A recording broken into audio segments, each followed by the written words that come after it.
வணக்கம் என் அன்பான உறவுகளே. என்ன தண்ணி கொதிக்குதுன்னு பார்க்குறீங்களா? கஞ்சி வைக்கிறதுக்காக தான் தண்ணி கொதிச்சுக்கிட்டு இருக்கு. என்ன அரிசியில் கஞ்சி வைக்கிறோம்னா குதிரைவாலி அரிசி தான். பாருங்கள், இந்த குதிரைவாலி அரிசி வந்து நல்லா கழுவிட்டேன்.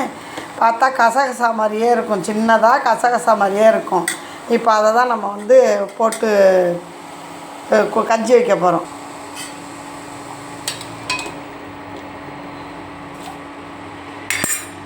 ரொம்பவே உடம்புக்கு நல்லது. சுகரு, உடம்பு தொந்தரவு இல்லாமல், இதெல்லாம் வந்து இயற்கையாக மருந்து மாயம் இல்லாமல் விளைய வைக்கக்கூடிய ஒரு குருதவாலி அரிசி தான்.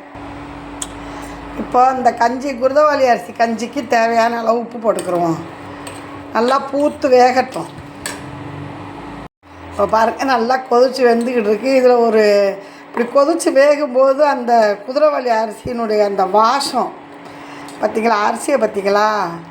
சின்னதாக வேக வேக இப்போ கொஞ்சம் பெருசாக வந்திருக்கு. நம்ம கசகசா மாதிரியே தான் இருக்கும் இந்த அரிசி. ரொம்பவே ஒரு மருத்துவ குணம் கொண்ட சாப்பாடு தான் இந்த குதிரைவாலி அரிசி சாப்பாடு. நீங்களும் கிடச்சா வாங்கி இது மாதிரி கஞ்சி வச்சு காலை நேரத்தில் சாப்பிட்டு பாருங்கள். ரொம்பவே நல்லாயிருக்கும். ஒரு ஊறுகாயோ துவையிலையோ வச்சுக்கிட்டு அரைச்சிட்டு. நான் வந்து பச்சை மிளகாய் வதக்கி வச்சுருக்கேன். அதை வச்சு தான் இந்த கஞ்சி குடிக்க போகிறேன். ஊறுகாய் வச்சுக்கிட்டு வேகட்டும். நம்மளுக்கு குருதவாலி அரிசி கஞ்சி ரெடி ஆயிடுச்சு. இந்த பாத்திரத்தில் ஆற வச்சு, ரொம்பவே ஒரு மருத்துவ குணம் கொண்ட கஞ்சி தான் இந்த கஞ்சி.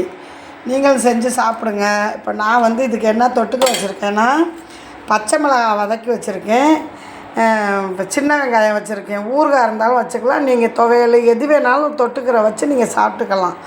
இப்போ நான் சாப்பிட போகிறேன்.